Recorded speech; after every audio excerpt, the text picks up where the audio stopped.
Zach here from Gravel Bike, California, at the birthplace of mountain biking, as ready to take you on our Send It up to Mt Tam. We're revisiting this ride that is one of our most popular gravel guides, as this time our incursion is starting from the heart of Fairfax here in the northeast side.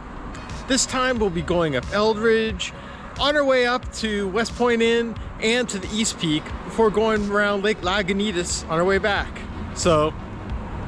a lot of ground to cover. Let's roll.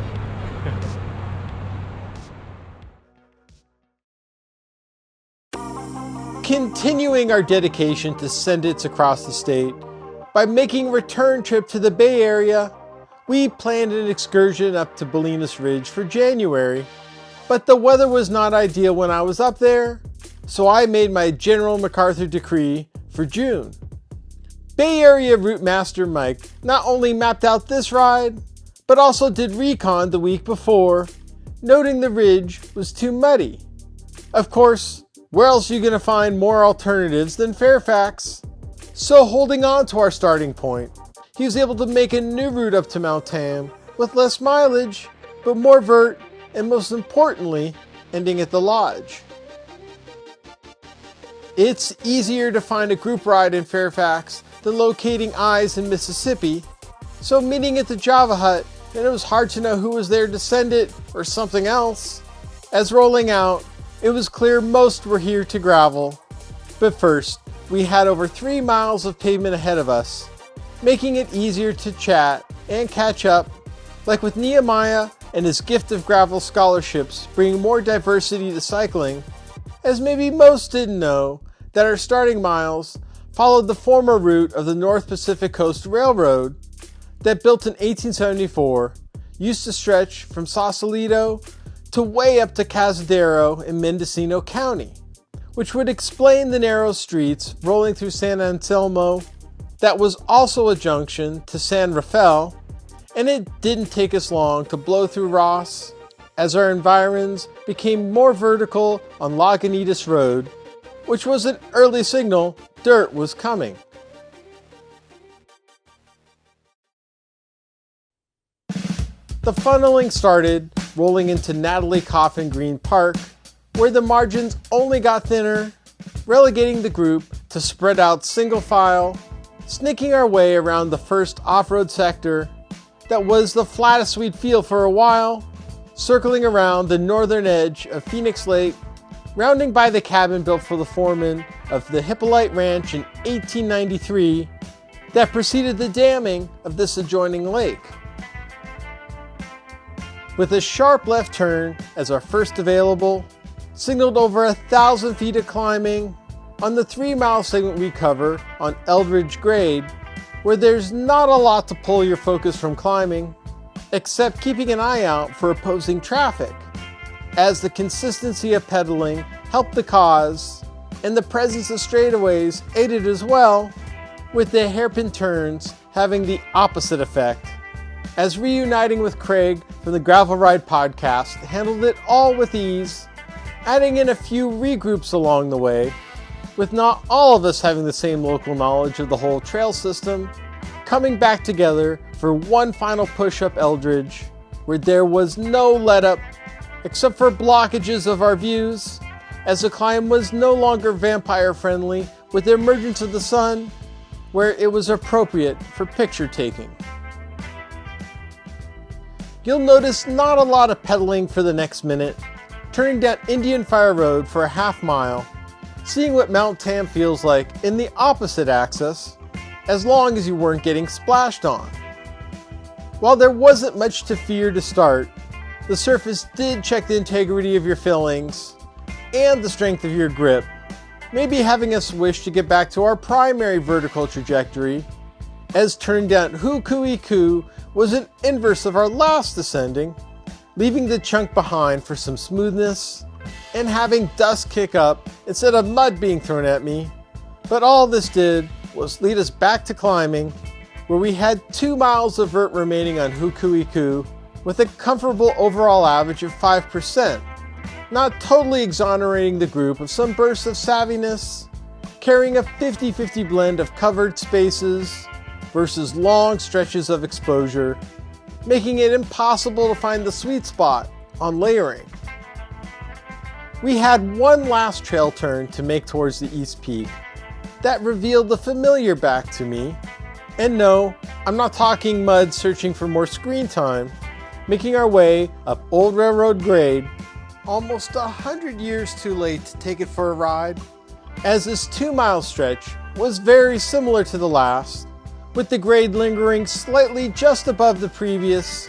while yielding to increased exposure the further we progressed, tempting us to grab the first available water, but we were better off waiting for the next establishment, hitting our most obvious stopping point, rolling into the West Point Inn, built in 1904, where the clouds got in the way of seeing the ocean, but at least I got to drop my local knowledge. On the count of 3, say hoo-coo-ee-roo. 1, 2, 3. Did I said it wrong? Yeah. All right. Saying goodbye to this historic complex, we still had 1.5 miles of dirt ahead of us, maintaining the steadiness of a railroad engineer grade, starting to understand where the fog wants to hover, which isn't apparent from every viewing angle, and while we were headed in the same direction towards the east peak of Mt Tam, but instead we U-turned to keep moving. That unfortunately brought more climbing, as it felt like we had far more than 1.25 miles to the west peak, possibly because the number of vehicles pressuring to get by, and even considering a couple short descents built in, with the observatory tucked back, signaling a change in ascension,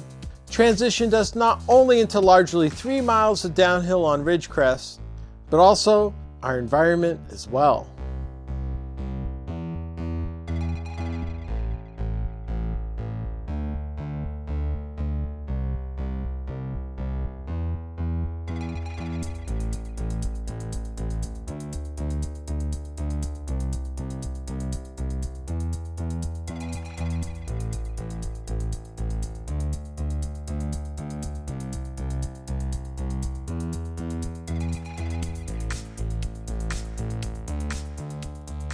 The shift into this heavy fog was abrupt, but by seeing the number of other cyclists out there, you could tell the locals were well prepared for the situation. And rolling up on the trailhead for our next segment of dirt, I hope none were lost, because clearly not we're all prepared for this front. What season is this? Shoulder season. Our escape from Alcatraz fog plan involved us descending into the beloved Laurel Dell, which I had previously experienced in the other direction, where either way you get a kick of gravity acceleration to start, but the landscape looks like it's absorbed more water on this end, gaining confidence as we progressed, though I wondered who had chosen a better path, as rolling through the creek proved to be a vital moment, and not just by fulfilling my slow-mo water crossing requirement, but where we got our payback for our elevation loss, as there's 100 more feet of climbing in this direction, even with some dips that got snuck in. While the fog now seemed to be divided into pockets,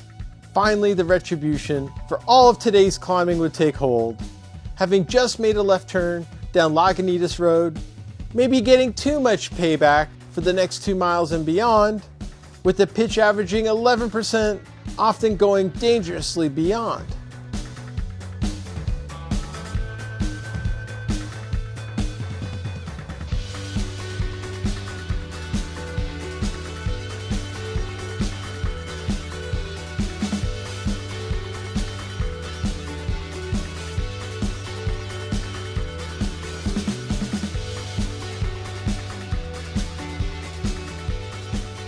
Collecting at the bottom, facing Lake Lagunitas, all went along with the idea that we were going to cut the route a little short, finally making our exit into our reintroduction of sunlight, passing Bon Tempe Lake, making it hard for me to keep track of all these water bodies, hoping that whatever upcoming would have less equestrians, as the group funneled off of Sky Oaks Road, taking our shortcut down Shaver Grade,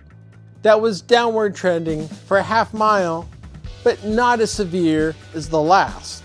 though definitely more popular as we neared town,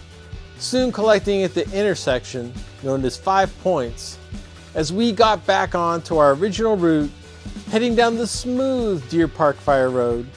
with our final 5/4 miles of dirt, with the sense we were pretty close to town. And you get that idea by the direction of the road as the curves led up to straightaways, finishing off at the elementary school, and I was a bit disoriented weaving our way through the residential until coming up on the businesses meant some memory playback as we spun into the heart of Fairfax, rolling past our starting point of the Java Hut, with everyone eager for our post-ride festivities over at the cycling-centric hub known as the Lodge. And we've had a number of fantastic hosts before, but the Lodge distinguished itself being exceptionally accommodating to our group, not to mention really great food, plenty of space for bikes, and a few getting bike tune-ups after the finish, meaning we've got to plan for a return sooner than later. That's the thing about gravel, there is no script. I mean, even going up Mt Tam, which you know is an epic place to ride, the views and just how everyone managed it. Oh, what a great day out there. And then of course, you know, a wave of coastal fog, and then we kind of like dip back into this perfect area. To top it off, I mean, the Lodge here, they were super fantastic and really went above and beyond. I would definitely want to come back here again. I wish every day was like Sunday. It's Saturday. Anyways, if you want to support us, go ahead, hit the subscribe button, or go to our shop, or support us on Patreon so we can travel around the state to bring you more from the State of Dirt.